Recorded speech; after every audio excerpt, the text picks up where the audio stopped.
taking time out of your busy schedule to join us for this special presentation on in-air and in-liquid AFM imaging with PinPoint Nanomechanical Mode. So, before we start with the content, just a couple of house rules. If you haven't joined us before for a previous session, you guys have joined in on listen-only mode, and this is by design. We will be taking questions and answers. However, we will be answering them at the end of the session after Dr. Hong's presentation. However, if you have anything that you're curious about, please send them in to the questions or through the chat module that loaded up on your control panel when you joined the webinar this morning, or this afternoon or evening. And then we'll be answering them sequentially at the end. If you're curious about the content of the webinar and whether or not it's going to be available for viewing after today's session, the answer is yes.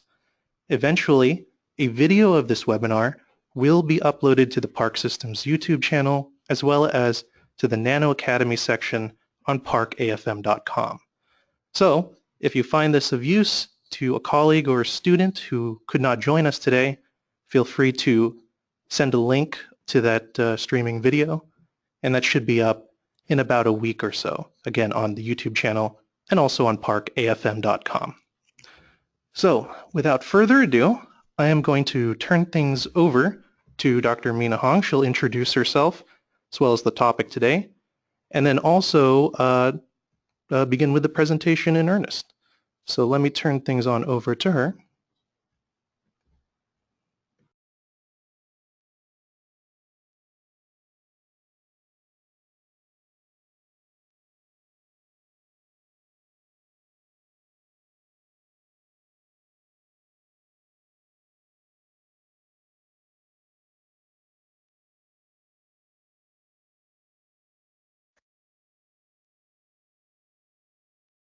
Hello, everybody.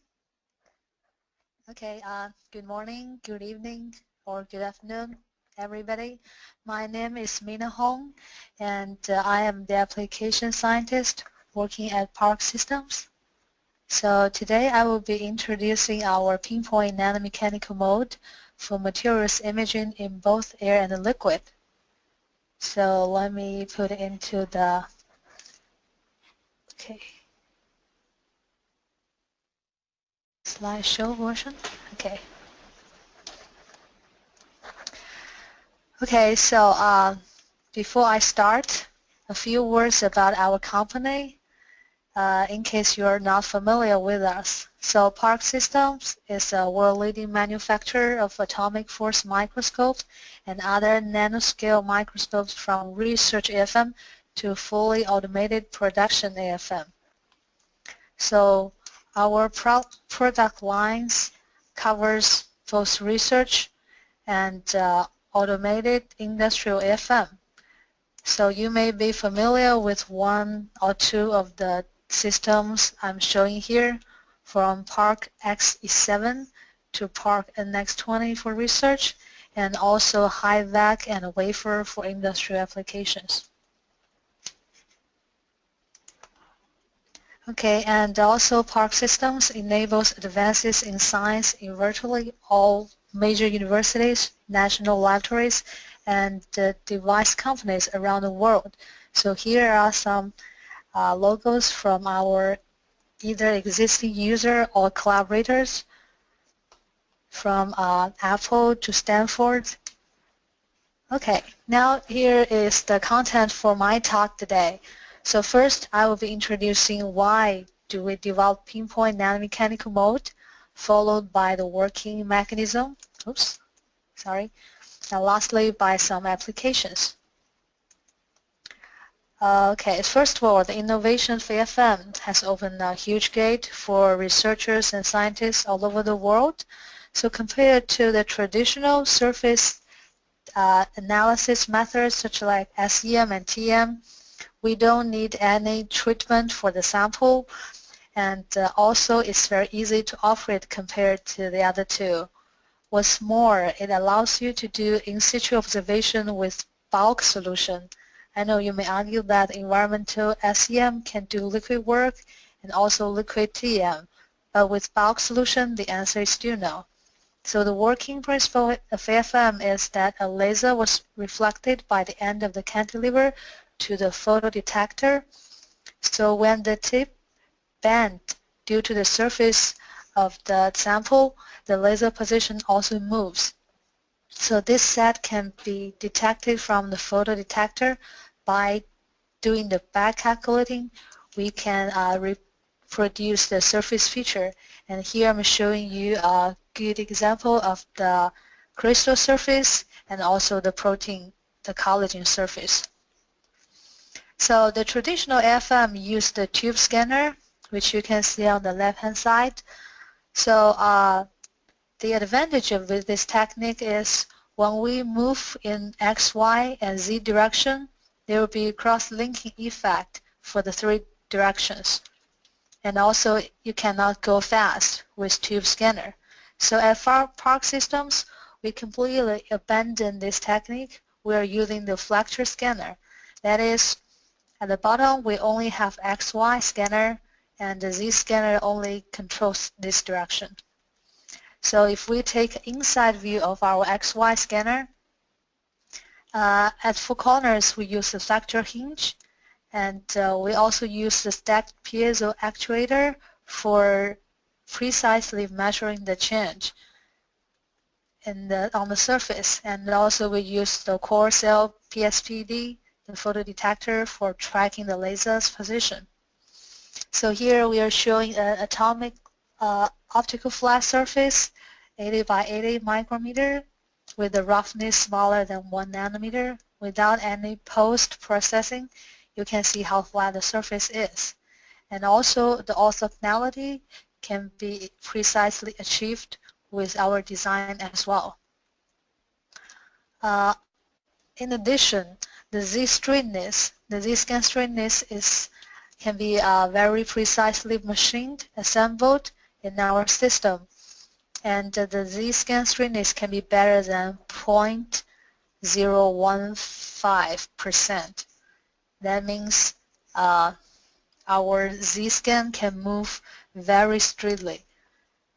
So combining these two techniques, if we compare the tube scanner with the flexure scanner, you can see with the conventional AFM, for example, it's a digital instrument 3100. So we are seeing a lot of curvatures underneath the topography image, and we have to use the software to do the post-processing to get rid of this tilting and background curvature. But with Park AFM, we can get the flat image without any further process due to the design of the XY and decoupled Z scanner. So keep that in mind, because I'm not saying this to do advertisement. These two features, the decoupled X, Y, and Z scanner and also Z straightness, play a very important role in our PinPoint mode, which I will mention again later. Okay, so nowadays the requirement on application is far more beyond than topography. And also, of course, we can do much better than that. So we can measure the magnetic property on the surface. We can test the potential of the solar cells and also surface potential. And what's more, we can do the scanning eye conductance microscope image on the very soft neuron cells. Here, on the right-hand side, I'm showing the nano indentation of the material. This can be done by our AFM as well. So with this technique, we're introducing a concept that nanomechanical property mapping. I know you guys joined this webinar for knowing more about this technique. So now let's move to the topic of nanomechanical property mapping. So currently we are offering a couple of modes working on that. First is the force modulation microscope. So the cantilever is in contact with the surface while doing the oscillation on it. So the cantilever will change according to the surface property in both amplitude and the phase shift. By default, force modulation mode will provide you height and phase amplitude channel. At the bottom, I'm showing you an example of the, let me see, the fiber, the polypropylene surface, the topography image on the left-hand side, and the phase image on the right-hand side. So you can clearly tell that the PP is hotter than glass fiber, but unfortunately this technique is only for qualitative study. You cannot produce any quantitative data from this method. So the second technique I will be introducing is force distance spectroscopy. I think you might be pretty familiar with it. So the force between the tip and the sample can be written as a function of the tip's end geometry, the effective modulus between tip and sample, and also the denting depth. So here the effective modulus can be produced by the force distance curve by calculating the stiffness on this approaching line and also combining the Poisson's ratio of the tip and sample. We will assume the sample's Poisson's ratio to be 0.5 for non-compressible materials, and with the Young's modulus of the tip known, we can back calculate the Young's modulus of the sample. Okay. Okay. So on top of force distance spectroscopy, you may be wondering whether we can do a mapping for this technique. Yes, the existing technique called force volume spectroscopy is a combination of the single force distance curves. So for this technique, you could not get the high channel directly. You have to do a reconstruct, and also because it's an extremely slow technique, you cannot use too high resolution. And when the tip moves from pixel to pixel, we're introducing lateral force on the sample. So here I'm showing an example of a cell. So A and B, they're the height image reconstructed from the data, and C and D is a modulus image. You can see the pixelate on the sample because it takes much time to finish one image. So from my experience, if you are doing a 128 by 128 pixel image, it takes about hours. So if you want to do a 256 by 256, it may cost you a whole day. So bearing all that in mind, Park System released the PinPoint Nanomechanical Mode. So it's a technique combining the fast force distance curve technique on top of surface. So at each pixel, we will be doing the force distance curve like the traditional force distance spectroscopy, and the tip will be doing the hopping mode when moving from pixel to pixel. In that case, we are not introducing any lateral force on the sample, which will preserve both the sample and the materials. So topography, stiffness, adhesion, modulus channels can be acquired simultaneously in real time from our high-speed force distance curve at each pixel. So do you remember I mentioned that the decoupled XY and the Z scanner and Z straightness design? So that design can make sure the XY stage stops while the Z stage is doing the force distance curve. So we can make sure to do the precise measurement without any movement in X, Y direction. Okay. So the stiffness and the modulus data can be produced from the slope of the force distance curve, while the adhesion can be measured here, and also the area is the adhesion energy. Okay, Yeah, so our nanomechanical pinpoint mode can provide high resolution and quantitative mapping of nanomechanical properties with zero lateral force introduced. With the high bandwidth of our scanner, we can provide high-speed force distance curve, and we can provide precise position control due to our decoupled X, Y, and Z scanner design. Okay, so in the following I would like to show you some application data. So all the experiments were done with our NX10 AFM, which is shown here. Okay, here I'm showing an example of how we do the force distance curve and how fast our system responds. So you have to do a force distance spectroscopy, set out the boundaries for the measurement, and apply the pinpoint mode, and then you can see how fast our tip moves and how fast the force distance curve updates. On the right hand side, I'm showing you the modulus channel, adhesion force channel, the height channel, and also the stiffness channel. So you can see how well the trace and retrace overlap.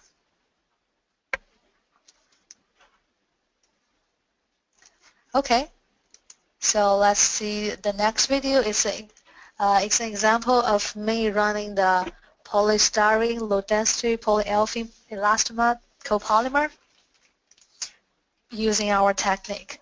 So on the left-hand side, I'm showing you the topography with the trace-retrace lines. On the right-hand side, this is a modulus image. So for taking a 256 by 256 image, it only takes you about 20 minutes. So it's just like the speed of a normal AFM. And here, let's look at the data we produced.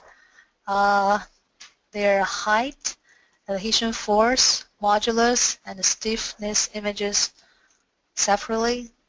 Okay, if we do a line profile in the modulus, what we're measuring here is the matrix, it's the polystyrene. It produces about 200 megapascal in the modulus, while the, sorry, my bad. So the lower one is the it's a PE, it's the polyolefin elastomer.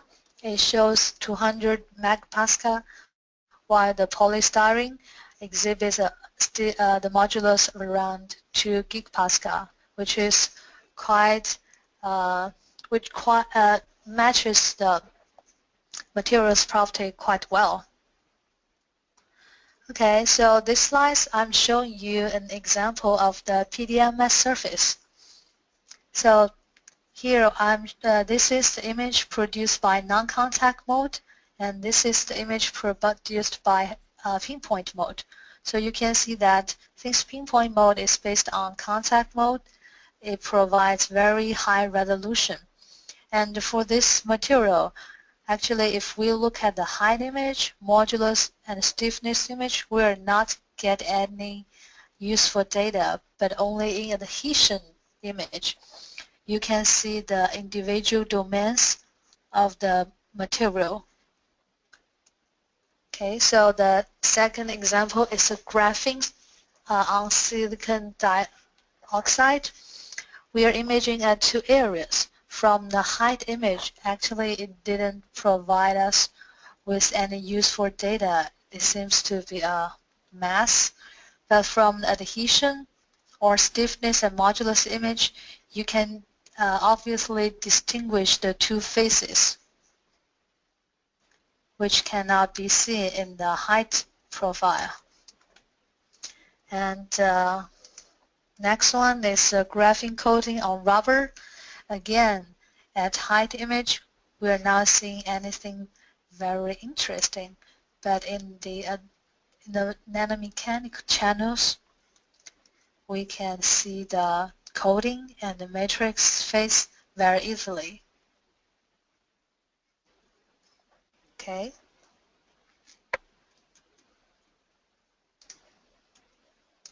Okay, so some people ask me whether our PinPoint Nanomechanical Mode work well in liquid. So yeah, I tended to leave this slides blank in the first place because they're exactly the same. So we did the force distance curve at each pixel, and the tip will be hopping on the surface from pixel to pixel, which will preserve both the sample and liquid. So again, the tip will contact the surface. It provides you very high resolution. And some of you may have the headache of finding the right frequency on the liquid. With this technique, you can completely forget about that problem. And also, no lateral force was introduced. So in liquid, you don't need to worry that your samples will be scratched by the AFM tip. So here I'm showing you a collagen fibril image in air and liquid. So the image A is the topography image in air, and B is the topography in liquid. So C is a modulus in air, D is a modulus in liquid. So I did that at the same place. So from the topography, you can see there the collagen fibers, they're expanding. And from the modulus image, you can see that the collagen fibers soften in liquid. And we've already published this work on MRS Bulletin, so if you're interested and would like to know more information, you can check that online. Okay, so here comes the summary. Our PinPoint Nanomechanical Mode is a technique with no lateral force introduced, and with our decoupled X, Y, and Z scanner, we can provide precise control. And it's easy to operate, and I've shown you how do I do that in the software. As long as you have the SmartScan software, you can do that. So it's complementary with, currently with an X10 and X20 without additional charge. And it can be applied to various fields of research, and both in air and liquid. And the last thing, that is a fast technique. It takes about the same time for you to get image like AFM. You don't need to wait hours for a modulus mapping. Okay, that's pretty much. So thank you so much for listening, and I will be more than happy to take your question. Thank you so much. All right, wonderful. So, as you can see, that was a really quick look into a much faster but effective alternative into force distance spectroscopy, as well as force volume mapping being used with conventional AFM. This has been the PinPoint Nanomechanical Mode in both in-air and in-liquid talk. So, as Dr. Hong mentioned, we're going to be transitioning into the questions and answers portion. I noticed that there are some questions that are coming in to queue. I'll give you guys a couple more minutes to send in some more questions. Before we start talking about answers, I'd like to make a couple of announcements. If you haven't already signed up for our next webinar series, it's going to be on November 9, and it's going to be again with Professor Advincula from Case Western Reserve University. And it'll be focusing on supramolecular chemistry, molecular machines, and AFM, the work that won the Nobel Prize in Chemistry for this year by Sauvage, Stoddard, and Feringa. So he'll be talking about that particular aspect of chemistry in AFM. Okay, as Mina is answering questions, I'll also be sending in links to that webinar in the chat. So let's go ahead and get started with some of these questions, Mina. The first question reads, my problem is that I don't know how to get a good curve for force distance before acquiring images in PinPoint. So what parameters should I control? Okay, so my answer to that question is if you couldn't get a good force distance curve, you might want to check the force parameter of your cantilever. Sometimes if it's too soft or too stiff, then the materials itself, you cannot get good force distance curve from the from our PinPoint mode. Great. So our next question reads, how is the modulus fitted? Is it using the Hertz model, DMT, or JKR, another type of model? Is it approach or retract? And I guess this is a three-part question. So before I get to the last part, maybe you could answer those first two. Okay, so first of all, in Park system, the smart scan uses Hertz model to fit the force distance curve. And the second question is you're wondering it's for stiffness approach and the retract. Actually, we're producing both channels in the software. And what was the third one? All right, so the third part of that question was, is there any chance that this could be defined by users in the future? So I guess you kind of answered that already. So yeah, all in all, the three parts of the question were, how is the modulus fitted?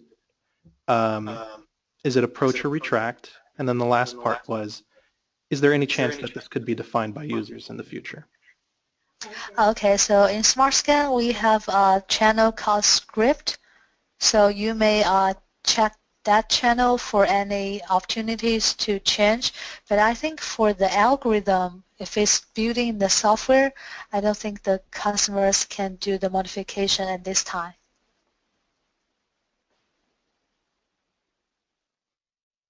Okay. Our third question reads, is the operating principle the same as traditional AFM? Is a laser beam diffracted onto a photodetector? Yes, it is. So it's a combination of the individual force distance curve. So you are doing the force distance curve on the contact mode, but with our high bandwidth scanner and software, we can do it really fast.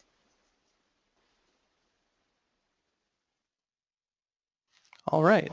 So I believe that takes care of the questions that we have in queue. So I'm going to give you a couple more minutes, guys, just to brainstorm if you have anything else that you're curious about regarding PinPoint Nanomechanical Mode. You might also notice that Dr. Hong has left her email address on the email slide on the screen right now. So if you have any questions that pop up after the session, please take note of her email address. I'm sure she'll be happy to answer any questions about the materials she presented there. Let me go ahead and turn your attention to the chat. There is a link for the next GoToWebinar session that we'll have, again, with Professor Advincula. And again, that's on November 9. You might notice something if you're a regular. That is not a Thursday. That's actually a Wednesday. Professor Advincula will need to do it a little bit earlier in the week next month. Okay, so with that out of the way, I think no one else has any questions. Before we close, I'd like to turn things over back to Mina. Mina, do you have any closing thoughts about PinPoint or just Park AFM in general that you'd want to iterate to everyone here? Yes, so if you're a current user of Park Systems NX10 or NX20 or old one with SmartScan software, you may try it. So it's a various application you may not aware of. So actually it can provide you much better resolution in liquid image. So I think that is one of our strengths nowadays with this technique. So feel free to contact me if you have any questions.